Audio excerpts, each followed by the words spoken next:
Donc, bienvenue à cette webconférence sur la maîtrise en biogéosciences de l'environnement. Je me présente, moi, c'est Véronique Audet. Je suis responsable de l'information sur les études à la faculté de foresterie, géographie, géomatique de l'Université Laval, qui est responsable de la gestion de cette maîtrise qui est aussi offerte en partenariat avec la faculté de sciences et génie. Moi, je vais pouvoir répondre à vos questions dans le chat tout au long de la présentation. Puis, je suis en compagnie de ma collègue Danielle Cloutier. Donc, je te laisse te représenter. Bonjour tout le monde, bienvenue à la présentation. Ça me fait plaisir de vous accueillir puis vous présenter l'essentiel du programme de maîtrise en biogéosciences de l'environnement. Comme Véronique le disait, mon nom est Danielle Cloutier, je suis chargée d'enseignement à la maîtrise en biogéosciences. Donc, ce qui fait que une fois que vous commencez le programme de maîtrise en biogéosciences, là, je vous accompagne dans tout votre cheminement à la maîtrise et je suis responsable de 3 des cours du programme que je vais vous présenter un petit peu plus tard, là, dont les cours d'été et les cours et le cours d'essai. Donc, si vous avez des questions, Véronique va s'occuper de vous là, entre-temps. Là, vous pouvez écrire vos questions au fur et à mesure, puis on pourra y répondre à la fin. On pourra aussi Donc, prendre des questions de vive voix là, à la fin complètement. oui, parfait. Donc, vous voyez toujours mon écran? Oui, parfait.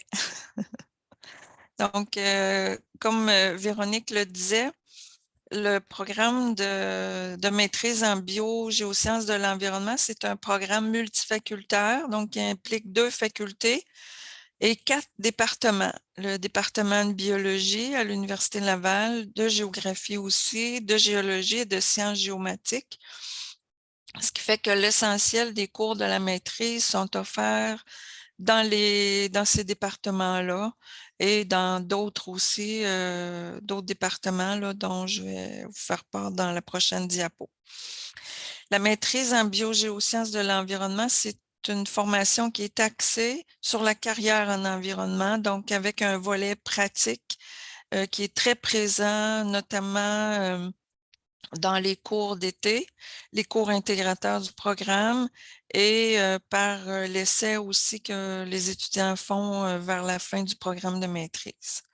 C'est une maîtrise de type court qui comprend un essai, comme je vous le disais, et on admet des étudiants là, autant aux sessions d'automne qu'aux sessions d'hiver. Donc, cette année, par exemple, on a une cohorte de 20-22 étudiants qui comprend une dizaine d'étudiants entrés à l'automne, puis une dizaine d'étudiants entrés à l'hiver. Tout le monde va être ensemble là, dans les cours intégrateurs du programme cet été. La maîtrise comprend 4 blocs de cours. C'est une maîtrise de 48 crédits. Ce qui fait que la maîtrise peut être faite en 4 sessions consécutives en étant toujours à temps plein, donc 4 sessions de 12 crédits. Dans le cadre de la maîtrise, il y a 2 cours à option à faire, 2 cours de 3 crédits chacun pour 6 crédits. Le deuxième bloc, c'est les cours disciplinaires du programme, les cours obligatoires. Donc, les étudiants doivent faire 6 cours de 3 crédits chacun pour 18 crédits.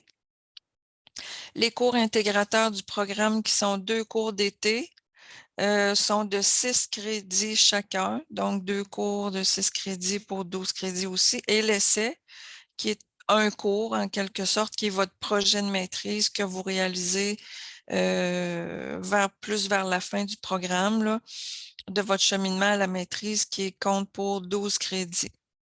Donc, peut-être pour vous donner une idée, pour un cours de 3 crédits, c'est environ 9 heures de travail par semaine, 9 heures d'investissement de temps. Ça peut être Mhm. un cours de 3 crédits avec 6 heures de travail personnel, ça peut être un cours de 3 crédits avec 2 heures de laboratoire, puis le reste du temps en travail personnel à la maison. Ouais. Donc, ça vous donne une bonne idée là, du temps à investir là, en fonction du nombre de crédits. Le bloc de cours à options, vous pourrez le consulter là, sur le site web de la maîtrise en biogéosciences de l'environnement, mais pour vous donner une idée des domaines qu'on a sélectionnés pour les cours à options. Donc, il y a des cours en agroforesterie, des cours en santé environnementale, en gestion de l'environnement, droit de l'environnement, en développement durable, aussi en économie de l'environnement, donc au département d'économie, en écologie, en aménagement du territoire aussi. On a quelques cours qui sont offerts sur notamment la gestion des espèces exotiques envahissantes, les ressources environnementales, politique de l'environnement, etc. Donc, ça vous donne un aperçu là, du bloc de cours à options et des thèmes là, qui sont offerts dans le cadre de ces cours-là. Puis le choix de cours est assez vaste, ce qui vous permet de compléter là, rapidement les 2 cours à suivre dans ce bloc de cours-là. Pour le bloc 2, le bloc de cours disciplinaires de 18 crédits, les étudiants doivent réaliser 6 cours. Donc, vous organisez l'horaire en fonction, à chaque session, là, en fonction des cours offerts, soit à l'automne, soit à l'hiver. Et on demande aux étudiants de faire des cours dans les disciplines autres que celles d'où ils proviennent. Par exemple, si vous provenez de la discipline de la biologie au premier cycle, on vous demandera de faire vos 6 cours obligatoires dans les autres disciplines comme la géologie, la géographie et la géomatique. Puis les étudiants qui proviennent des autres disciplines, par exemple, maintenant, on accueille beaucoup d'étudiants qui ont un bac en environnement naturel et aménagé, un bac en sciences de l'environnement ou géographie environnementale, gestion de l'environnement. À ce moment-là, on demande aux étudiants de faire un cours dans chacune des disciplines du programme. Donc, un cours en biologie, un en géologie, un en géographie, un en géomatique, puis les 2 autres cours sont à votre choix. L'objectif de cette exigence-là, c'est de vous permettre d'aller d'aller prendre des connaissances dans les autres domaines où vous avez, par exemple, plus de connaissances si c'est dans le domaine de la biologie ou de la géographie, etc. Donc, de varier votre champ de connaissances pour avoir justement une formation axée vers la multidisciplinarité. Parmi les cours offerts, par exemple en sciences géomatiques, on offre un choix de cours varié là, en SIG, télédétection, gestion de bases de données, modèle numérique de terrain, photogrammétrie, télédétection fondamentale, etc. Il y a aussi un cours de géomatique environnementale. En biologie, on offre des cours en limnologie, écologie, en évolution, sur les cycles biogéochimiques, en optique de l'environnement. Le bloc de cours en sciences géologiques comprend plusieurs cours là, sur les contaminants, le comportement des contaminants dans les sols, dans les eaux, donc eaux souterraines, contaminants, biosédimentologie, quaternaire et analyse de terrain, sols contaminés, etc. En sciences géographiques, il y a plusieurs cours offerts, dont des cours en géosciences marines du quaternaire, changements environnementaux planétaires, changements climatiques, aussi des cours en cartographie, en développement durable, mobilité durable, etc. Donc, vous pourrez consulter la liste des cours offerts là, sur le site web du programme, là, sur le site de l'Université Laval, Biogéosciences de l'environnement. Ça va jusque-là. Je suis rendue déjà au bloc de cours intégrateur qui comprend les 2 cours d'été. la maîtrise peut être faite en 4 sessions consécutives. Donc, si vous souhaitez la réaliser assez rapidement, c'est possible de faire la maîtrise en 16 mois, là, en 4 sessions consécutives. Et les étudiants qui le font de cette manière-là font la session d'été dès la première année avec les 2 cours de gestion intégrée des ressources et de l'espace. Donc, ces 2 cours intégrateurs qui sont 2 cours obligatoires de 6 crédits chacun.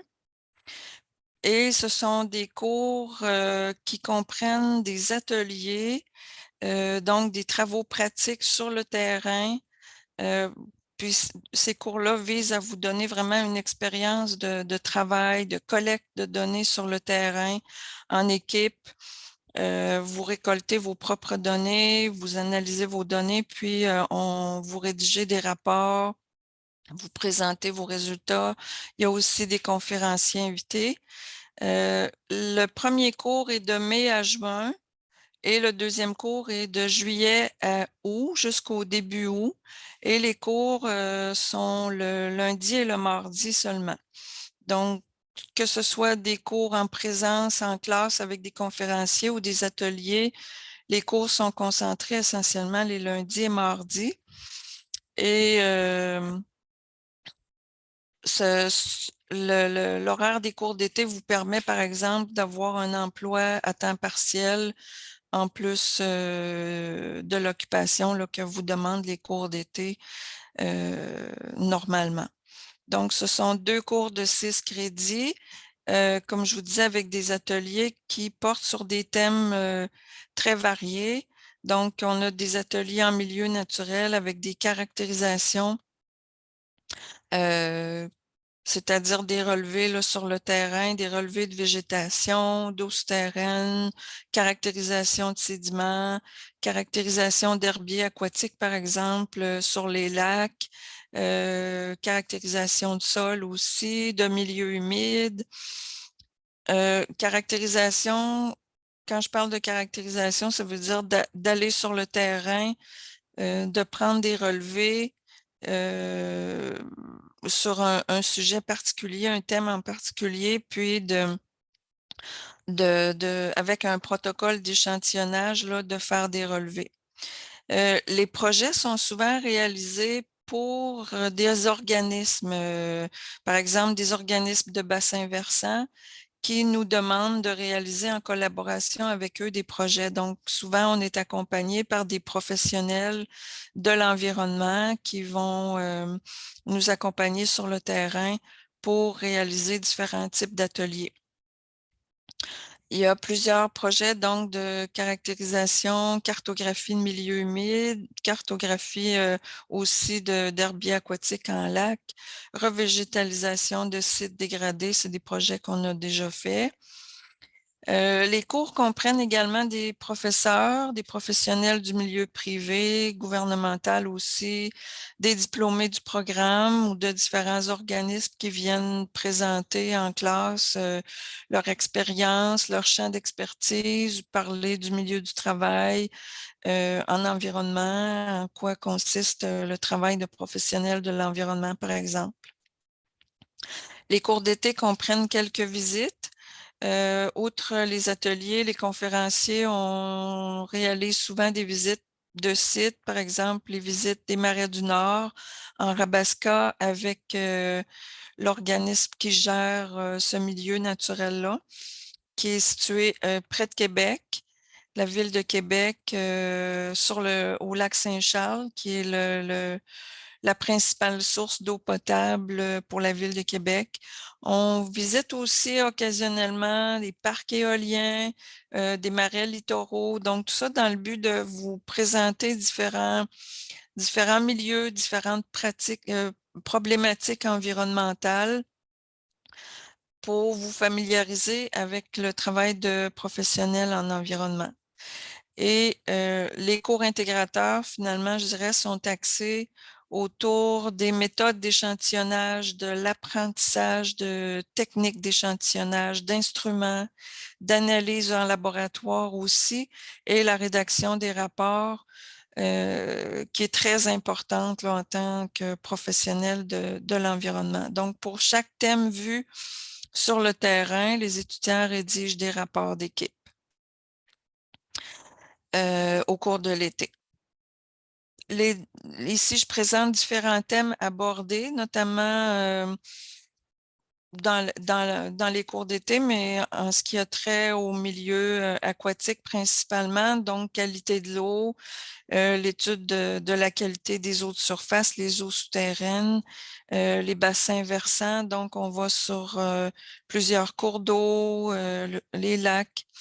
On caractérise aussi les milieux humides, plaines inondables, les sédiments qui sont une composante de l'environnement qui est souvent problématique, là, la nature et la qualité des sédiments aquatiques. Dynamique des milieux côtiers et riverains, donc toutes les problématiques d'érosion, stabilisation de berges. Et on aborde aussi le volet de la législation environnementale qui touche les milieux humides et hydriques, mais en général les projets qui ont une influence sur les milieux humides et hydriques. Donc, on aborde aussi l'étude de l'état trophique des lacs et, comme je le disais tout à l'heure, toutes les méthodes d'échantillonnage d'analyse de sol, qualité de l'eau. Dans la mesure du possible, là, on fait aussi des pêches scientifiques là, dans certains milieux avec des organismes qui nous accompagnent pour ce volet-là. Donc, il y a plusieurs thèmes abordés pendant les cours d'été. Pendant vos cours aussi, durant la maîtrise, qui vous permet de toucher à une multitude de sujets qui vont vous amener vers le choix de votre sujet d'essai. Donc, l'essai, c'est un cours de 12 crédits, donc que vous réalisez soit à la dernière ou à l'avant-dernière session de votre maîtrise. C'est un projet qui est réalisé au cours d'une session, qui nécessite la rédaction d'un rapport d'analyse. Donc, l'essai peut être réalisé soit à l'université, avec un professeur qui est votre superviseur, qui vous est attitré. Vous pouvez aussi le réaliser en entreprise. Si vous décidez de travailler, par exemple, dans un organisme de bassin versant, vous pouvez le faire comme stagiaire, par exemple. Dans un ministère de l'Environnement, au gouvernement provincial ou fédéral ou même à l'international. On a des étudiants qui font des demandes pour des stages dans des organismes à l'international, puis ça fonctionne très bien. Donc, l'essai peut se faire sous forme de stage, comme je le mentionnais, et le sujet est à votre choix. Une fois que vous avez amorcé votre programme de maîtrise, que vous avez complété une session, les étudiants prennent rendez-vous avec moi, on discute de vos intérêts, puis on identifie des pistes potentielles pour un sujet d'essai que vous pourrez entreprendre là, au cours de l'été suivant ou à l'automne, dépendamment de votre horaire, tout ça là, que vous pourrez organiser à votre convenance. Dans tous les cas, vous aurez un superviseur d'essai qui est professeur à l'Université Laval. Donc, ça, c'est vous et moi qui allons déterminer ensemble, en fonction de votre choix de sujet d'essai, là, qui pourrait être votre superviseur à l'Université Laval. L'essai peut comporter du terrain. Donc, si vous souhaitez faire du terrain, allez faire votre propre collecte de données. Par exemple, si vous voulez travailler sur les plantes aquatiques envahissantes dans un lac, on pourra faire le terrain pendant l'été. Vous faites votre collecte de données, puis vous analysez vos données une fois que vous êtes inscrit à l'essai. Donc, il y a beaucoup d'options là, pour la réalisation de l'essai. Daniel, on avait une question pour l'essai. À quel moment on choisit le sujet de l'essai pendant la maîtrise? Normalement, lors de la deuxième session d'inscription à à la maîtrise. Par exemple, Les étudiants qui sont entrés l'automne dernier, je les rencontre actuellement. On a des rencontres individuelles, puis on discute de leur intérêt, puis on détermine ensemble là, quel pourrait être le sujet d'essai, puis le superviseur de l'essai. Donc, ça peut être dès la première session ou sinon à la deuxième session, là, compte tenu que l'essai est réalisé seulement la deuxième année de toute façon. Ben, je dis la deuxième année, c'est à la troisième ou quatrième session, là. Mais donc, c'est pas nécessaire d'identifier le sujet à la première session, ça peut être à la deuxième session. Ce qui fait que quand vous arrivez à votre session d'été, normalement, au cours intégrateur, vous avez déjà identifié votre sujet d'essai. Et si vous souhaitez faire du terrain, vous pourrez le faire pendant l'été. Puis, si la collecte de données, par exemple, se fait sur le terrain, ben à ce moment-là, quand vous serez inscrit à l'essai, vous aurez déjà une partie de la collecte de données de réaliser. Donc, voilà. Concernant l'essai, comme je disais, c'est 12 crédits. Donc, vous pouvez être à temps plein, là. Lorsque vous faites votre essai, vous êtes à temps plein. Ce qui n'empêche pas, par exemple, d'avoir, s'il vous reste un cours à faire dans votre cheminement, vous pouvez le faire en même temps que l'essai, là. Vous pourrez organiser votre horaire en conséquence. L'essai, c'est un projet original que vous choisissez en fonction de vos intérêts. Ça peut être un projet sur le volet faunique, un volet floristique, sur les milieux aquatiques, sur les sols contaminés, la qualité de l'eau souterraine, la gestion environnementale, le développement durable. Il y a une foule de sujets. Moi, je suis responsable de l'essai, donc je m'occupe avec vous d'identifier votre sujet d'essai.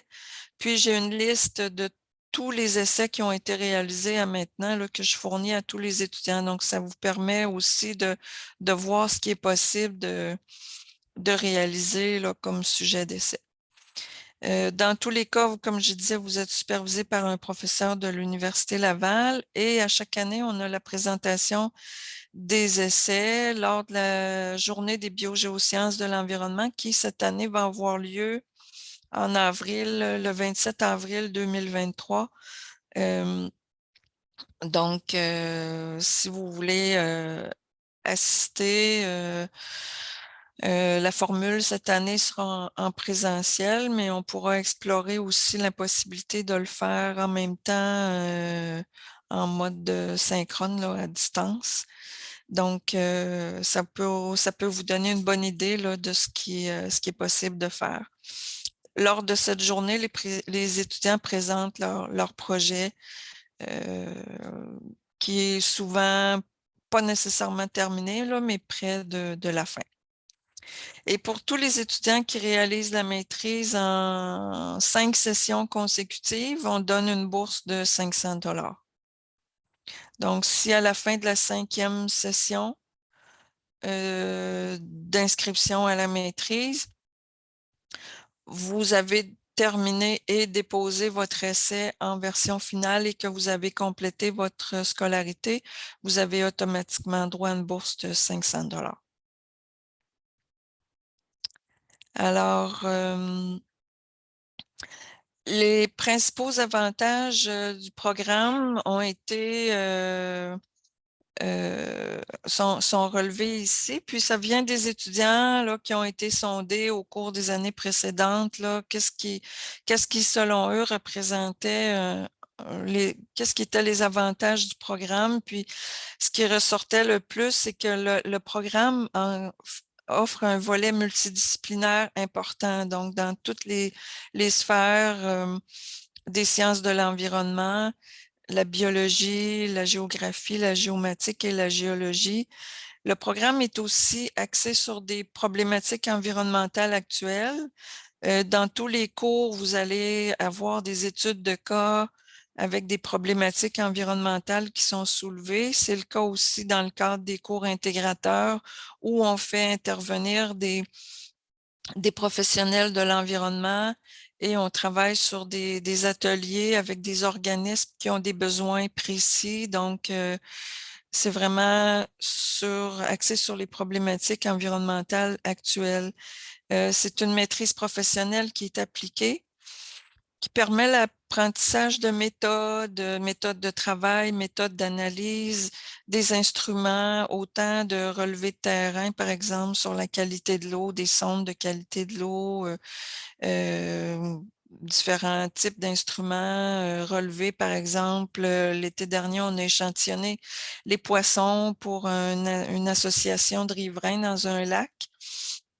Donc, on a eu la chance d'utiliser les méthodes d'échantillonnage pour faire des relevés de la faune ictienne en lac. Un autre des avantages de la maîtrise, c'est, comme je disais au début de la présentation, la maîtrise se fait en 4 sessions consécutives, donc peut être complétée relativement rapidement en 16 mois. Ça vous permet aussi d'avoir des nombreux contacts avec des professionnels de l'environnement, donc des gens, des ministères qui sont invités, soit dans les cours intégrateurs, mais dans d'autres cours de votre cheminement à la maîtrise aussi. Et le taux de placement est très élevé en entreprise, dans les organismes, dans les ministères. Compte tenu que la maîtrise existe maintenant depuis 2005, il y a eu de nombreux diplômés, plus de 200 diplômés, ce qui fait que maintenant, les diplômés en biogéosciences de l'environnement sont partout, puis je travaille avec eux même dans différents domaines. Il y a beaucoup de diplômés qui sont dans le domaine de la consultation, dans les ministères en environnement. Donc, les diplômés reviennent vers la maîtrise pour offrir des emplois, offrir des projets d'essai. Il y a des étudiants qui sont dans les ministères qui me contactent pour offrir des projets d'essai, qui sont dans les organismes de bassin versant, qui supervisent maintenant des étudiants pour l'essai. Donc, le taux de placement est très élevé en environnement depuis quelques années. Je dirais même est de 100%. Là, les étudiants se placent tous, puis parfois même avant d'avoir terminé la maîtrise. Donc, les différents employeurs, bien, c'est très varié. Il y a beaucoup de firmes de consultants, Génie Conseil en environnement, les milieux gouvernementaux, soit au gouvernement provincial à Québec ou au fédéral aussi, les différents ministères, Ressources naturelles, Environnement Canada, ministère de l'Environnement et de la lutte au changement climatique, forêt, faune et On est parc. parc. Ouais, Faune et parc, ça a changé cette ça a année, là. changé, oui. Les organismes environnementaux, les organismes de bassin versant, les parcs nationaux, le milieu municipal aussi qui engage beaucoup parce qu'ils ont des problématiques environnementales à gérer sur leur territoire, entre autres toute la gestion des milieux humides. Il y a aussi les centres de recherche. On ne le mentionne pas souvent, mais il y a quelques étudiants qui font la maîtrise en biogéosciences qui décident ensuite de faire un doctorat. Donc, ça peut aussi, si vous le souhaitez, poursuivre vos doctorats, ça vous ouvre les portes, là. Il n'y a pas de. Le fait que ce soit une maîtrise professionnelle, ça ne vous empêche pas de faire non plus des études au 3e cycle. Vous pouvez donc être chargé de projet au conseiller en environnement, chargé de projet en conservation des ressources naturelles, agent de recherche et de planification, analyste de politique environnementale, inspecteur municipal en environnement, etc. Donc, il y a une foule de possibilités là, en environnement. Puis, vous devez le constater de toute façon, l'environnement maintenant, c'est un domaine incontournable là, dans toutes les sphères des développements. Moi, je le vois beaucoup dans les projets. Tous les projets en développement ont un volet environnement qui est incontournable. Donc, ça prend beaucoup de conseillers puis de chargés de projet en environnement pour analyser les projets, puis conseiller soit les promoteurs ou les analystes en environnement dans les ministères. Donc, tout ça pour dire que finalement, les diplômés se retrouvent dans différents milieux, sont soit chargés de projets en environnement. Dans les firmes de génie conseil, il y en a plusieurs. Chargés de projet aussi dans des organismes de bassin versant, on en a plusieurs. Il y en a actuellement 3 à l'organisme des bassins versants de la capitale. La directrice de l'organisme des bassins versants est une diplômée de la première cohorte de la maîtrise en biogéosciences en 2005. Donc, dans les ministères, on a des étudiants qui sont à Douane Canada, spécialistes en environnement, des analystes en changement climatique dans les ministères, biologistes, spécialistes en sciences géomatiques au Bureau d'écologie appliquée, qui est un organisme à but non lucratif qui intervient beaucoup dans les cours d'été pour donner de la formation aux étudiants. On fait des projets avec eux. On a des étudiants chez SNC-Lavalin, dans les MRC, chez Ressources Environnement, chez Hydro-Québec aussi. Donc, vous voyez, il y a plusieurs ouvertures là, pour nos diplômés. Pour ce qui est des bourses et de l'aide financière, je vais laisser Véronique là, vous parler des différentes opportunités là, qui sont offertes.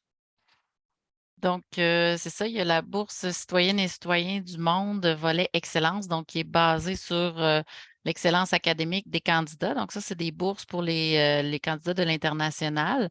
Vous devez appliquer avant le 15 février et vous devez avoir déposé une demande d'admission complète pour pouvoir appliquer à cette bourse pour l'automne. Et il y a aussi la même bourse, mais volet engagement. Donc, même date limite aussi, mais c'est pour les candidats qui se démarquent par leur engagement communautaire, leur engagement au niveau environnemental, artistique, sportif. Il y a plusieurs catégories possibles, là, entrepreneuriales. Donc, si vous êtes quelqu'un d'impliqué, là, vous pourriez appliquer à cette bourse. Il y a aussi l'exemption des droits de scolarité supplémentaires. Ça, c'est pour certains pays, puis c'est vraiment les pays qui gèrent cette exemption-là. Donc, vous pouvez aller voir sur le site du Bureau des bourses et de l'aide financière de l'Université Laval qui explique comment ça fonctionne. C'est vraiment pas géré en faculté ici, là. Donc, pour les candidats québécois, il y a la bourse de leadership et d'engagement, donc qui est aussi là, pour récompenser l'implication au niveau environnemental, communautaire dans des différentes catégories. La bourse de réussite que Daniel a parlé, ça, c'est pas une bourse d'admission, c'est vraiment une bourse là, pour atteindre certaines étapes dans les temps à la maîtrise, pour récompenser en fait votre assiduité à atteindre les étapes dans les temps requis. Sinon, sur le site du Bureau des bourses et de l'aide financière, je vous invite à aller voir aussi, il y a plusieurs bourses d'organismes privés. Donc, on tape le domaine environnement, puis là, on peut voir toutes les possibilités de bourses qu'on peut appliquer. Sinon, il y a possibilité de travailler pendant les études à temps partiel. Là. Nous, on recommande peut-être 15 heures par semaine, 20 heures au maximum, là, si on veut assurer notre réussite aussi. Là. Mais on peut travailler sur le campus. Il y a plein d'emplois. Même le permis Mm. d'études permet de travailler un petit peu en dehors. Et ça prend. Vous pouvez aussi avoir des postes à temps partiel d'auxiliaire d'enseignement et de recherche là, à l'université comme telle. Donc, ça fait le tour un peu des possibilités de bourse, là, mais je vous invite vraiment à aller fouiller là, sur le bureau des bourses et de l'aide financière. Oui, puis pour ce qui est des postes d'auxiliaire d'enseignement, à chaque session, entre autres, là, au département de géographie, en tout cas, j'en vois souvent passer, là. Il y a beaucoup de postes d'auxiliaire d'enseignement, puis les étudiants en biogéosciences de l'environnement peuvent postuler là, sur les postes d'auxiliaire d'enseignement. Donc, ça, c'est intéressant aussi, là, comme travail. Donc, ça termine la présentation. En On- fait, pour la slide ici, c'était pour vous montrer que l'Université Laval, c'est grand. C'est oui, là, on a une vue aérienne. C'est comme un campus à l'américaine, donc un mini quartier avec tous ces pavillons au même endroit, là, à part la faculté d'architecture qui est au centre-ville de Québec. Mais où la petite flèche, là, c'est le principal, c'est le pavillon de géographie, là, où Daniel a son bureau. Puis oui, sinon, vous avez des cours dans plusieurs facultés, vu que c'est une maîtrise multidisciplinaire. Donc, vous pouvez avoir des cours dans la faculté de sciences et génie, en biologie, en ici. géologie, là. Puis Mm, sinon, ben, c'est ça. Chaque pavillon a un peu ses disciplines, la médecine dans un pavillon, l'agriculture dans un autre. Il y a 3 résidences sur le campus. Donc, il y a 2 résidences mixtes et une résidence seulement de filles. Donc, c'est possible de même circuler sur le campus par les couloirs souterrains, là. Donc, s'il fait trop froid comme aujourd'hui, on oui, peut juste passer par les couloirs. Puis, il y a aussi des installations sportives de calibre olympique, là, ici. pratiquement, là, ouais. Mm, On a un stade de football, stade de soccer intérieur, 2 piscines olympiques, il y a des terrains de basketball, de badminton, tout une gym aussi. Donc, ceux qui aiment bouger, là, c'est possible de le faire à proximité. Également, si vous résidez sur le campus, là, il y a vraiment une épicerie juste à côté, des centres commerciaux qui peuvent se faire à pied aussi, là, ouais, qui juste sont ici, ici. ouais, c'est ça. Donc, au bout de la pointe complètement, ben là, c'est vraiment le Vieux-Québec, le centre-ville là, avec le château Frontenac, qui est un peu l'emblème de notre ville de Québec. Puis sinon, ça longe tout le fleuve Saint-Laurent. Mm, Donc, si on passe à la diapo suivante, là, on voit un petit peu des images à l'intérieur du pavillon principal où est située la gestion des études ici là, pour cette maîtrise. Donc, le pavillon Abitibi-Price avec les grandes portes en bois, qui est le plus vieux pavillon du mm, campus. Donc, l'Université Laval, c'est quand même une vieille université. C'est la plus vieille université francophone en Amérique du Nord, qui a commencé avec le Séminaire de Québec au centre-ville. Puis vers 1950, ils ont décidé de construire le campus universitaire. Donc, c'était le premier pavillon qui a été construit.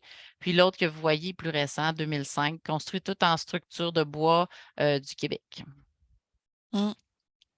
C'est vraiment un magnifique pavillon, là, avec ici, on a la passerelle, je crois, là, c'est ça, hein? La passerelle qui mène vers le Kruger, là. C'est comme 2 pavillons conjoints, là, c'est très beau.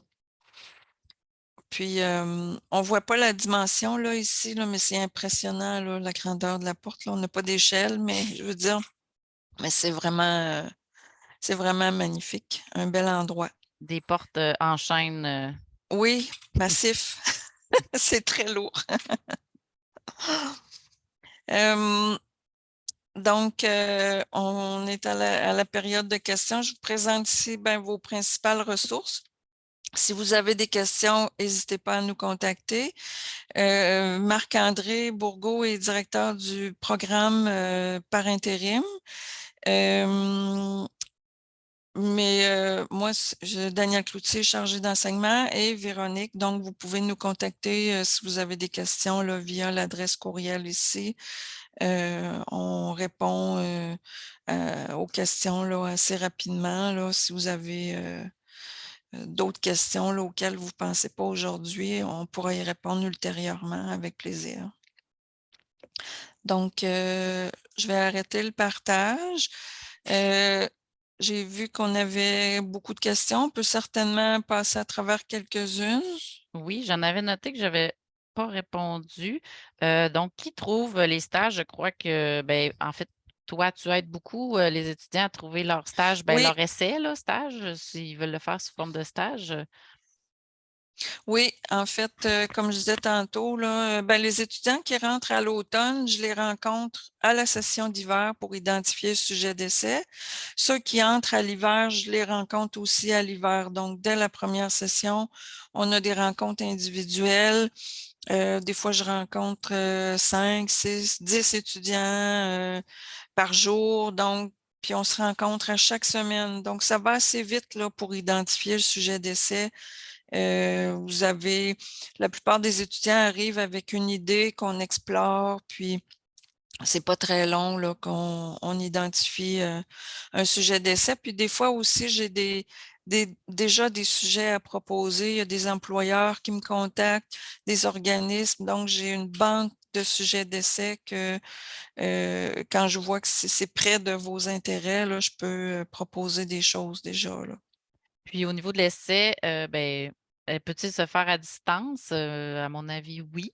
Oui, souvent les étudiants, sont à distance, justement parce que une fois que vous avez récolté vos données, si vous avez besoin de données, des fois l'essai peut être fait à partir de données disponibles ou d'une revue de littérature, mais une fois que vous avez tout en main, vous pouvez être n'importe où puis continuer votre analyse de données puis la rédaction. Là, on est avec, les outils qu'on a maintenant comme Zoom ou Teams, on peut se parler régulièrement, puis, il y a pas de souci pour, faire ça à distance, là. C'est ça, puis si ça se fait avec un organisme qui est en Aussi Abitibi, ben là, la personne peut travailler en Abitibi puis oui, pendant le temps de son essai, là, c'est ça. tout à fait, oui. Elle Je donne un exemple du Québec, là, mais ça pourrait être à Oui, l'international, là, ou j'imagine? oui, on a une étudiante qui a fait un essai en Nouvelle-Calédonie, dans un organisme qui faisait la cartographie des feux, des incendies, là, en Nouvelle-Calédonie, là.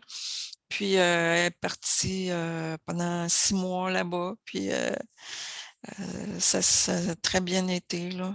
Mmh. Donc, on avait une question. Moi, je pourrais pas répondre à cette question-là. C'était quoi la différence avec la maîtrise en sciences de la Terre, technologie environnementale du département de géologie? Malheureusement, je ne la connais pas en profondeur. Je ne sais pas si toi, Daniel, tu la connais.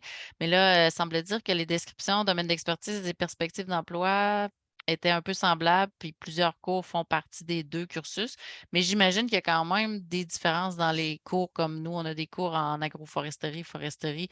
Peut-être qu'en sciences de la Terre est plus axé sur le sol ou la Oui, géologie, là. ça, je dirais que c'est ça, essentiellement, la principale différence, c'est vraiment axé sur les sciences de la Terre, donc sol, géologie, peut-être un peu géomorphologie aussi, mais contrairement à biogéosciences où on a des notions en biologie, écologie, agroforesterie aussi,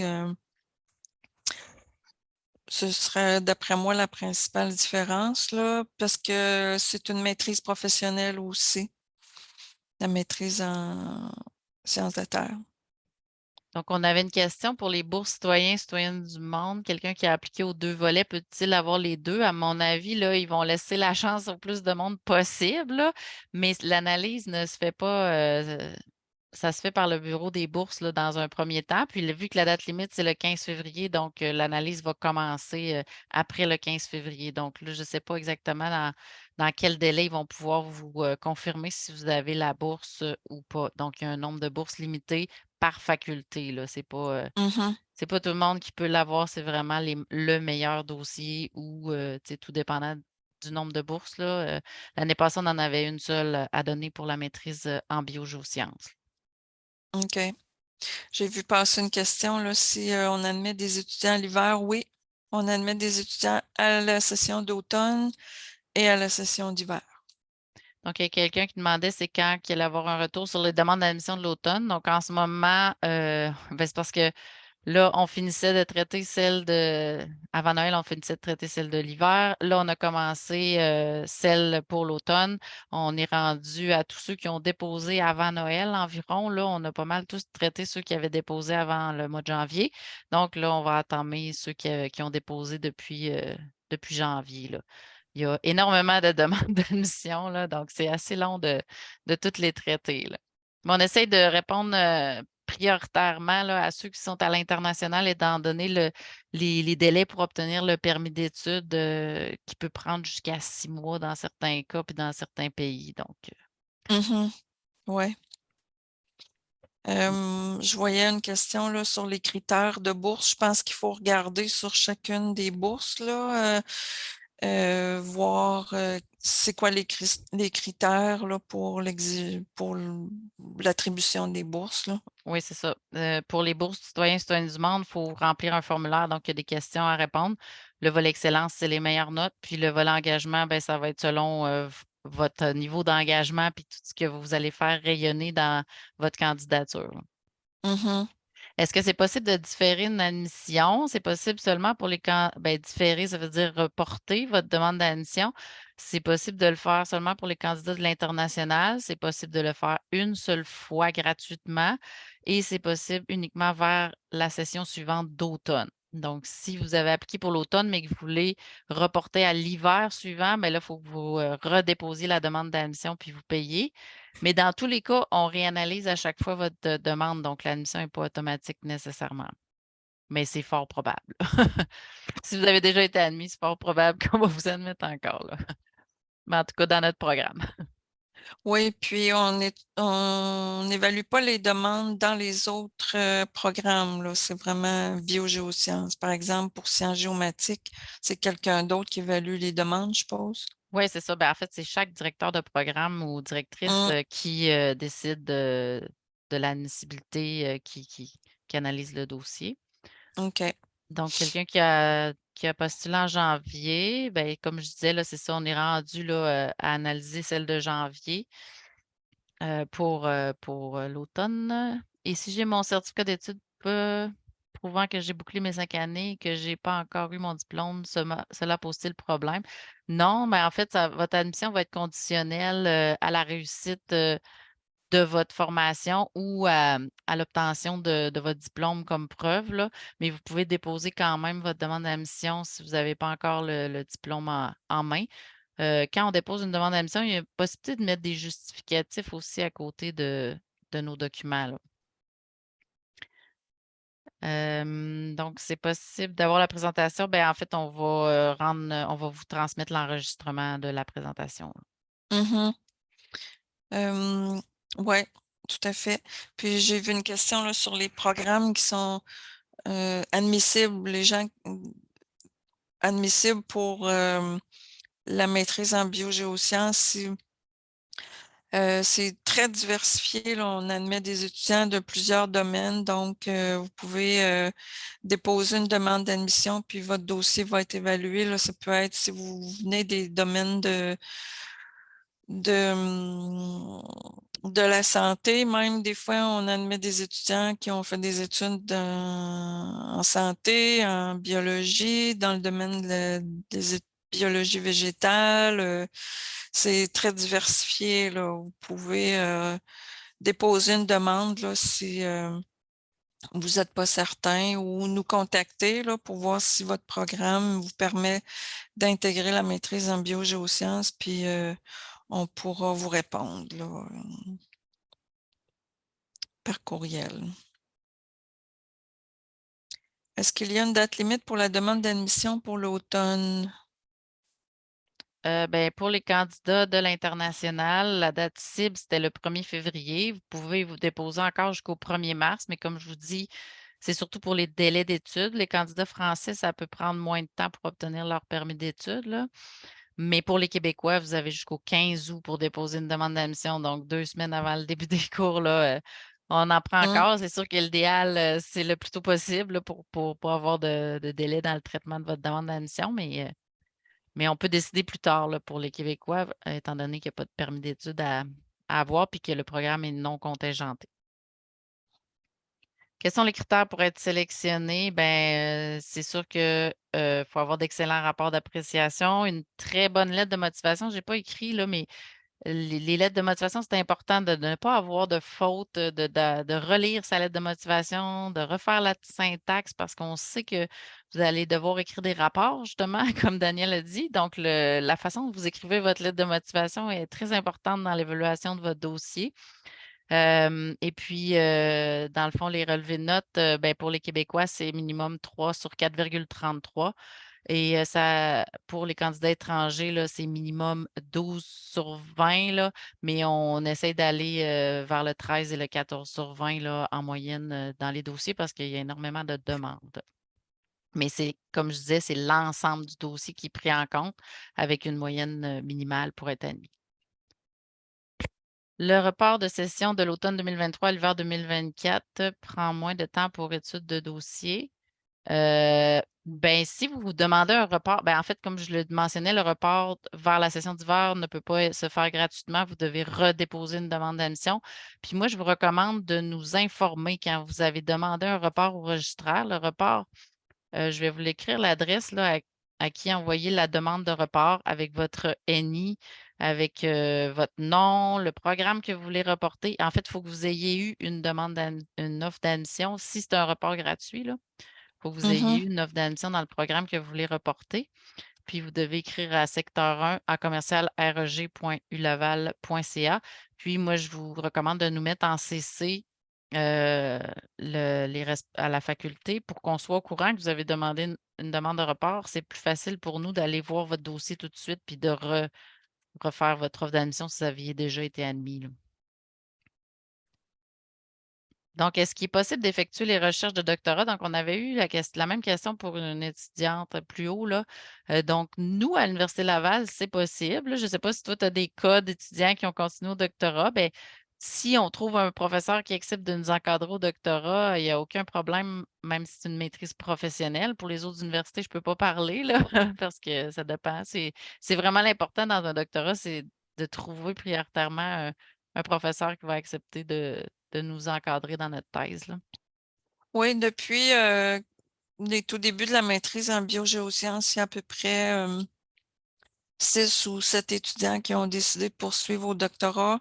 La majorité à l'Université Laval, mais quelques-uns à Montréal, à l'Université de Montréal, d'autres peut-être à l'INRS. On a un étudiant cette année qui vient d'entrer à l'INRS. L'INRS, c'est à Québec, c'est l'Institut national de recherche scientifique eau, terre, environnement. Donc, oui, il y a des étudiants qui décident de poursuivre au doctorat, puis ça se passe très bien, normalement, là. Puis comme c'est multidisciplinaire, ben on peut aller chercher, approcher des professeurs dans plusieurs disciplines différentes, là, si on veut Mhm. poursuivre. Oui, comme Véronique dit, il faut identifier un sujet d'intérêt là, pour le doctorat, puis un superviseur, un chercheur qui décide qui vous accepte dans son groupe d'étudiants à superviser. Donc, C'est sûr que la moyenne au doctorat, là, est plus élevée qu'à la maîtrise, pour pouvoir appliquer, par la suite, là. Donc, il faut avoir un excellent dossier, ça dépend des maîtrises, là. Des fois, c'est 3 aussi, là, mais il faut avoir des bons mhm. dossiers. Et le goût d'étudier. Oui, c'est ça, le doctorat, c'est un autre investissement que la Oui. maîtrise, là. Mm. Donc, on avait des questions si on avait un nombre limite de places, là, il y a pas, c'est pas contingenté. Donc, Mhm. oui, c'est sûr qu'on prend les meilleurs dossiers, là, mais il y a pas de limite, là. Je sais que dans les dernières années, on a beaucoup plus de demandes que dans les autres années. Mais comme il y a quelqu'un qui nous disait, ben, on a juste une dizaine de participants, mais on admet beaucoup plus de gens que ça. C'est que les gens ne réussissent pas tous à obtenir leur permis d'études puis à rassembler les fonds pour pouvoir venir étudier parce que, comme je disais, c'est pas tout. Les bourses d'admission sont très rares, donc il faut être capable de payer ses études là, si on a un candidat de l'international. Est-ce qu'on peut amener notre propre sujet de recherche pour l'essai? Ben oui, tout à fait, Oui, hein. oui, puis moi j'aime bien ça. Quand les étudiants arrivent puis ils me disent, moi c'est ça que je veux faire, j'ai ciblé mon projet, j'ai déjà des idées. C'est le fun. Oui, tout à fait. Vous arrivez avec vos idées. À partir de ça, on identifie un superviseur, puis on élabore le projet là, en fonction de vos intérêts. Puis oui, tout à fait. Donc, il y a quelqu'un qui demandait si c'était possible d'effectuer le nanoprogramme en caractérisation des milieux humides en même temps que la maîtrise. Ben oui, parce que le nanoprogramme, c'est quelques heures par semaine là, d'investissement. Donc, je suis pas certaine, par contre, là, ils ne pourraient pas être crédités, par contre, dans la maîtrise. C'est des crédits de premier cycle là, dans le nanoprogramme, mais c'est tout à fait pertinent. Puis, il y a aussi des cours sur les milieux humides là, qu'on peut prendre dans Mhm. la maîtrise, là. Oui, on a 3 cours sur les milieux humides en biologie végétale là, qui sont offerts dans le cadre du programme, qui peuvent être crédités soit comme cours à option, soit comme cours obligatoire, puis qui sont aussi offerts aux étudiants qui proviennent de biologie. Donc, c'est pas limitant là, pour les étudiants qui ont un premier cycle en biologie. Donc, je pense qu'on a pas mal fait le tour des questions. Est-ce qu'il y en a d'autres? Est-ce qu'il y en a qui voulaient poser des questions de vive voix? C'est possible aussi.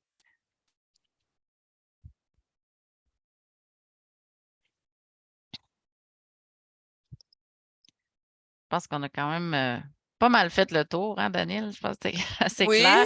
Puis je vais vous remettre l'adresse si jamais vous avez des questions plus spécifiques à votre dossier puis que vous ne voulez pas nécessairement la poser là, en ce moment, là. Vous pouvez écrire à info@ffgg.ulaval.ca.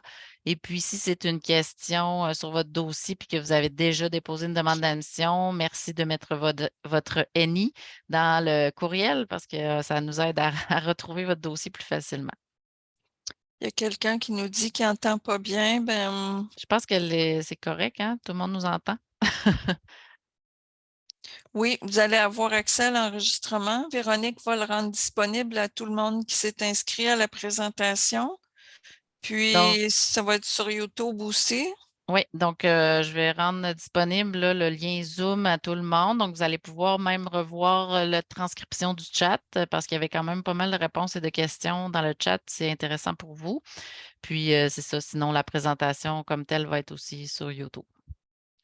Donc, il y a quelqu'un qui est en master biotoxicologie appliquée à l'industrie environnement santé. Est-ce que c'est possible de postuler? Oui, c'est un domaine connexe à l'environnement. Donc, tantôt, on nous demandait c'était quoi les critères. La base d'admission, c'est le bac en géologie, biologie, géographie, géomatique et tous les autres domaines scientifiques ou connexes.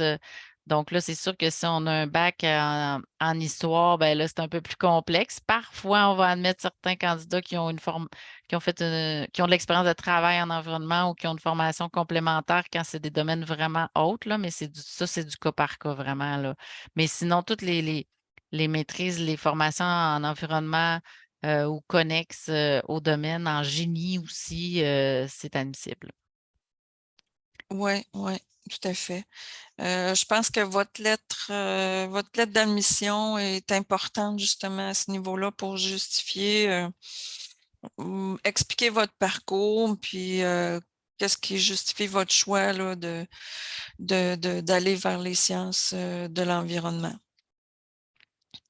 J'ai vu une question. Est-ce Oui. qu'on aura des embauches avec cette spécialité? Ben, en fait, des possibilités d'emploi, oui. Puis avec le gouvernement du Mhm, Québec, il y a aussi pour les diplômés, il y a le permis post-diplôme qui vous permet de rester au Québec et de travailler là, dans votre domaine. Là, il y a un nombre d'années maximum, là. Je ne connais pas tous les, les détails de ce permis post-diplôme, mais c'est possible de continuer. Puis on a répondu tantôt pour les stages. Ben, Daniel vous accompagne pour essayer de trouver votre sujet d'essai, votre stage avec ses nombreux contacts, mais aussi si vous en avez de votre côté, c'est génial de pouvoir approcher aussi des professeurs des sujets qui vous intéressent, là. Puis les emplois étudiants, il y en a plusieurs sur le campus, là. On a un service de développement professionnel, un service de placement sur le campus. Je vais vous écrire l'adresse. Donc, eux autres, ils ont des conseillers en stage et en emploi qui peuvent vous aider dans la correction de votre CV, de votre lettre de présentation, tout ça. Il y a des formations en ligne aussi sur comment mhm. se préparer à l'entrevue. Il y a beaucoup de ressources là. Puis, vous avez accès, vous pouvez créer votre profil d'emploi puis, vous pouvez voir toutes les offres qui sont affichées sur le service de développement professionnel en ligne. Donc, c'est une grande banque. Vous inscrivez peut-être à.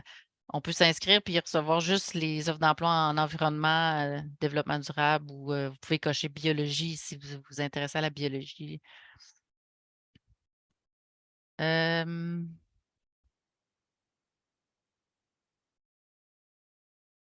Donc, des Mas 2 messages reçus pour l'admission, lequel représente la note officielle? Ben là, il faudrait demander la question au registraire. Là, habituellement, c'est vraiment un courriel que vous recevez. Puis quand vous faites votre demande de permis d'études, c'est important de télécharger le logo de l'Université Laval là, comme preuve de votre lettre d'admission. Mmh. Ou retrouver les informations relatives aux bourses. Ben ça, je l'ai mentionné. Ouais, il y a quelqu'un d'autre, c'est bien, merci, qui aurait remis l'adresse là, pour le bureau des bourses. Hem Pour la session d'automne, une fois admise et finie, le voyage est en automne ou bien avant afin d'apprendre à se familiariser d'abord avec le Québec? Ben, le permis d'études, je pense qu'il vous permet d'arriver peut-être 2 semaines avant le début de la session, 2 ou 3 là, mais, il y a ça, va falloir s'informer avec l'immigration là. Donc il y a une on peut pas arriver 4 mois d'avance là, ouais, légalement là. Mmh. c'est au début de la session d'admission, je suppose? La session commence, au début septembre là, pour Mmh, l'automne. Donc là, pour les lettres d'admission, je ne pourrais pas répondre, là, les formats, comment que ça les formats EML, je ne connais pas.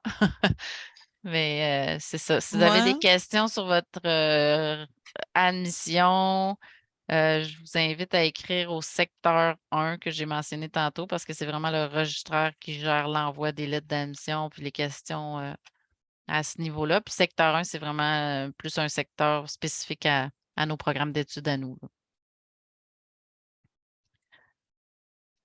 Donc, je vous remercie beaucoup d'avoir été présent aujourd'hui, puis n'hésitez pas à nous recontacter si vous avez des questions.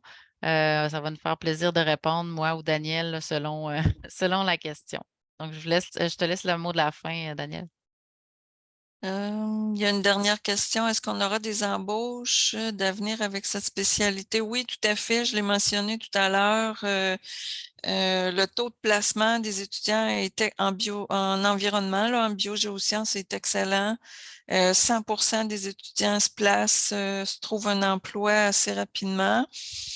Puis, je l'ai peut-être pas mentionné, mais j'ai travaillé pendant plusieurs années dans le domaine de la consultation. Puis aussi maintenant avec tous les étudiants qui sont diplômés, qui sont partout là, dans les ministères, dans les municipalités, ça me fait beaucoup de contacts, ce qui fait que je reçois souvent des offres d'emploi là, que je transmets aux étudiants. Donc, on est très connectés là, sur le marché du travail. Donc, Puis aussi, Daniel a créé un groupe LinkedIn pour, oui. nos diplômés et nos étudiants là, peut-être demandez-nous pas tout de suite d'être sur le groupe là, c'est vraiment nos étudiants et nos diplômés. Puis on partage des offres d'emploi aussi, dans ce groupe-là. Parfait. Il y a quelqu'un qui dit: «J'ai encore beaucoup de questions». On peut faire éventuellement un autre Zoom, mais je pense que le plus simple, c'est de formuler vos questions par écrit, puis de les envoyer à l'adresse là que Véronique a mentionnée là, à info, À commercial à ffgg.ulaval.ca. formulez vos questions par courriel, puis envoyez-nous-les, on va répondre, rapidement là, puis, ça va nous faire plaisir. Heu Je vous remercie tout le monde d'avoir été là en grand nombre, c'est vraiment le fun. On attend de vos nouvelles, puis on répondra à vos questions, si vous en avez, éventuellement. Merci beaucoup. Merci beaucoup, au plaisir.